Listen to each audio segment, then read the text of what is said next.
Hey everybody, hope you guys are healthy and safe. So this is the iPhone 15 Pro Max. I've been using it heavily across 3 countries. It started in the US and then Hong Kong, and then now I'm in Chiang Mai, Thailand. So first thing I'm gonna do is hit all the major points that probably most consumers wanna know. The first one is the iPhone 15 Pro Max a big improvement over the iPhone 14 Pro Max? Unfortunately, the answer is no. Now, the iPhone 15 Pro Max is a better, more enjoyable phone to use all around. There are 3 areas of improvements. Number one, the new chip. It's a little bit more powerful than the A16 Bionic in the 14 Pro Max.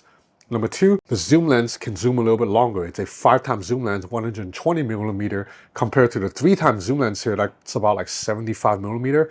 And then number three, the 15 Pro Max is 19 grams lighter and also slightly thinner from left to right because the bezels are thinner around the screen, and the phone is more comfortable to hold because the edges are actually a little bit rounded now instead of coming to a hard corner. Now, I actually think number three is a big improvement. This phone is much more comfortable to hold than the iPhone 14, 13, or 12 Pro Max. But the other 2 improvements, the new chip and the new zoom lens, I don't think they improve enough over the 14 Pro Max to justify a brand new purchase. So the second question is the 15 Pro Max better than the best Android phones out there? And that's a tricky question because I'm going to be honest right now, I don't think the camera system of the 15 Pro Max is better than the best Android phone. I'm talking about the Xiaomi 13 Ultra or the Huawei P60 Pro. In particular, I've done a lot of side-by-side shootings with the Huawei P60 Pro against the iPhone 15 Pro Max. And the Huawei P60 Pro's main camera gives you shallower depth of field, more bokeh. The zoom lens gives you a little bit more details, and if you zoom in the pixel peep, the iPhone photo is noisier at all times. But that's just still photography. When it comes to video recording, the iPhone camera is still the champ. The new zoom lens has really good stabilization even as I'm walking and filming. Okay, so you're watching main camera footage for the 15 Pro Max. I have the phone on an extended selfie stick right now, hence why you get a little bit wider framing. So the main camera is still a 48 megapixel sensor, but the iPhone 15 Pro Max now does a new trick, is that it will snap 2 photos every single time you hit the shutter button. It will capture a pixel bin 12 megapixel photo that combines 4 pixels worth of data into one, and also capture a full resolution 48 megapixel photo. And then what the iPhone will do is combine both of those images together to output a photo that's 24 megapixels. So every photo you shoot with the iPhone 15 Pro Max by default is 24 megapixel. There's a cute cat right there from far away. Let's test out this new tele zoom lens. So right now you're watching 5 times the zoom photo. I can get a little bit closer.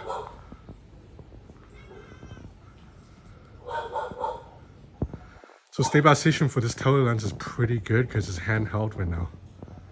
Let's go up to 15 times zoom. It's 15 times zoom right now.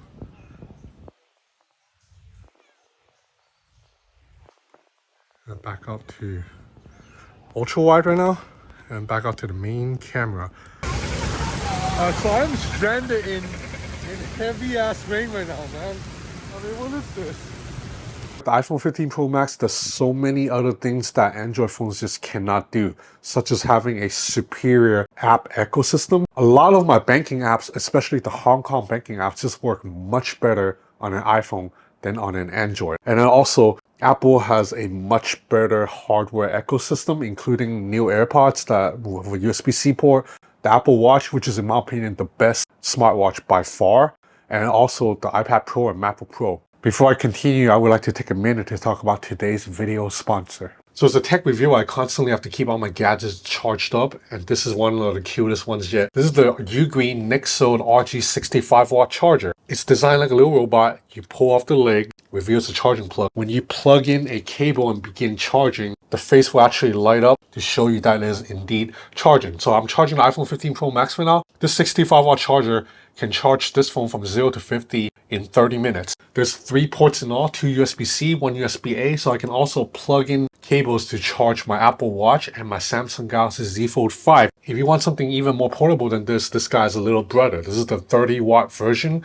There's only 1 USB-C port, but it works the same way. Both of these chargers also have Ugreen's proprietary thermal guard protection. That means there's sensors in there to constantly check the temperature to prevent overheating and overcharging.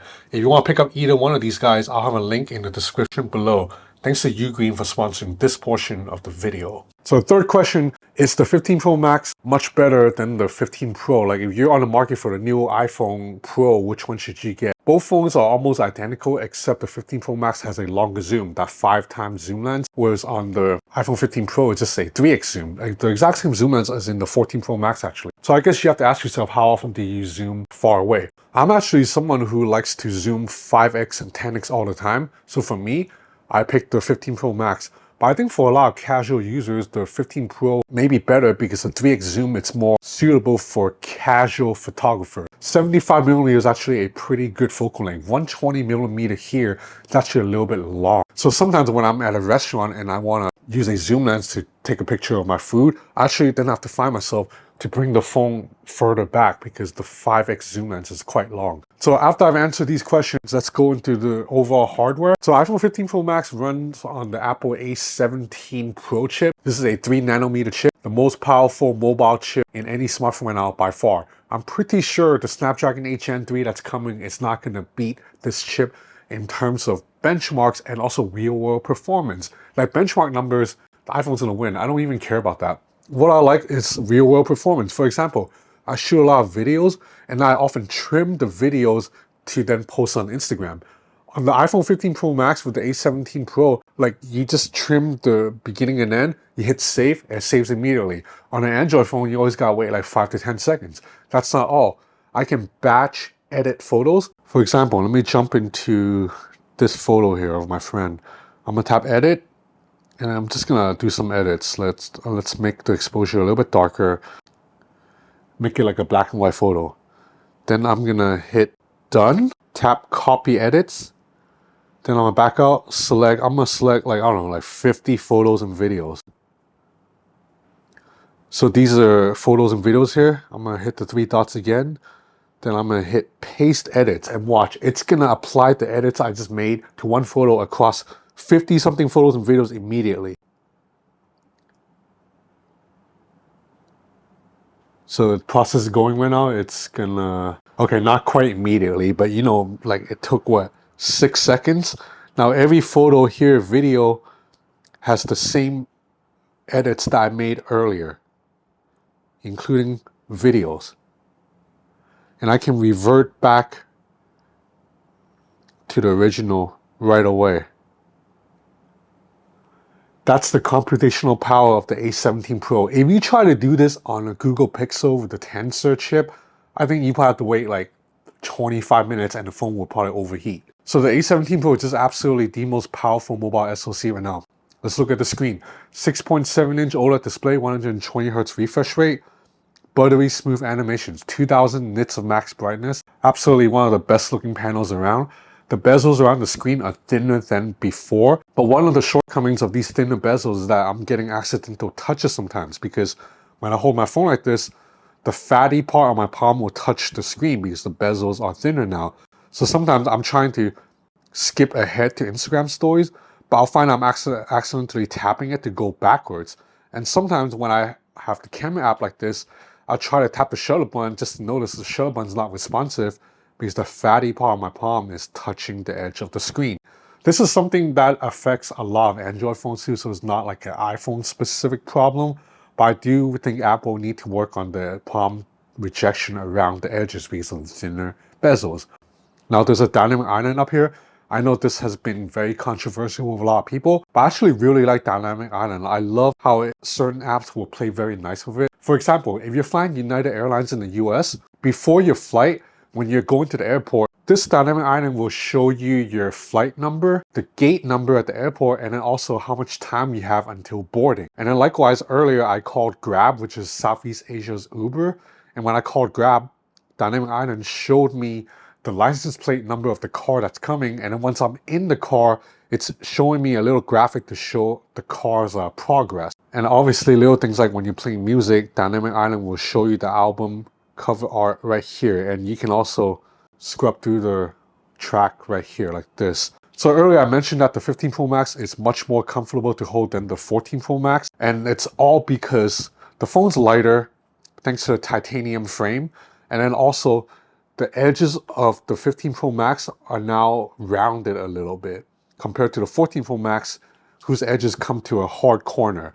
Now, if you're someone who actually watched my reviews or read my reviews of the 14 Pro Max, 13 Pro Max, you would know that I've actually been very critical of the in-hand feel of the last 2 or 3 Pro Max iPhones. I think they were very uncomfortable to hold because of these damn edges. So I'm glad Apple finally fixed it. Oh yeah, and there's a new action button. By now you already know about this button. It replaces the alert slider toggle. Basically, you long press on this button to trigger an action. So you can do things like launch a camera, begin a voice recording. However, I think Apple's implementation is a little bit limited.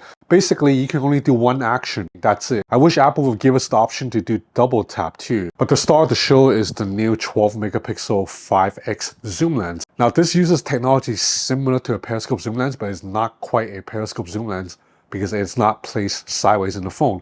Instead, Apple's calling this a tetra prism design, in which the light path bounces like 3 or 4 times inside the phone before it reaches the image sensor. Now, like I said earlier, I love taking zoom photos, so I've been having a lot of fun shooting 5x photos and videos around Thailand and Hong Kong. You know, I like street photography a lot, and when you're taking street photography, you don't want to get up close to strangers, so you want to shoot from far away. So this lens, it's great for that. Battery life on the 15 Pro Max has been tremendous. Absolutely one of the best battery life of any phone I've tested. However, the charging speeds are damn slow, which is disappointing because the new iPhones use USB-C ports now, no more Lightning. But unfortunately, this is still a phone that if you're charging from 0, you still need to sit there for like 70-80 minutes before your phone is full. But the USB-C port does come in handy because it supports external storage. So you can plug in a thumb drive and move files from the thumb drive to the iPhone, or you can film videos and move that video directly to a thumb drive. Only on the Pro iPhones, because the Pro iPhone uses USB-C 3.2. So overall, the iPhone 15 Pro Max is very, very good. If you're an iPhone user, if you're a fan of iPhones, and you're on the iPhone 13 or older, this upgrade is definitely worth it. Now, if you're like me, someone who's been using Android flagship phones, like the tip-top Android flagship phones, then I don't know if you would love the switch, because like I said, the cameras here are not better than the best Android cameras. The zoom lens is not as good. The main camera has a smaller image sensor, but the iPhone 15 Pro is a better video camera phone. So I guess you can make the argument that if you're looking at a camera system that can do it all, including recording videos, then the iPhone 15 Pro Max has a case for the best overall camera. But you know what? There are not too many people out there who are using the tip-top Chinese Android phones who are going to jump over to the iPhone. I think this phone appeals to people who are already on the iPhone or using like a Samsung flagship and they're a little bit fed up with Samsung flagships. I think for those people, the jump will be worth it. So that's about it for this video. My 5-day heavy use impressions of the iPhone 15 Pro Max. I hope I answered a lot of your questions and I hope you enjoyed the video. If you did, please consider subscribing to my channel or follow me on Instagram at Ben's Gadget Reviews. I have a lot more coming up, including a dedicated camera test between this phone and the Xiaomi 13 Ultra and the Google Pixel 7 Pro and a bunch of other devices too. And then I'm going to test a lot of foldables coming up, so please stay tuned. Thanks for watching.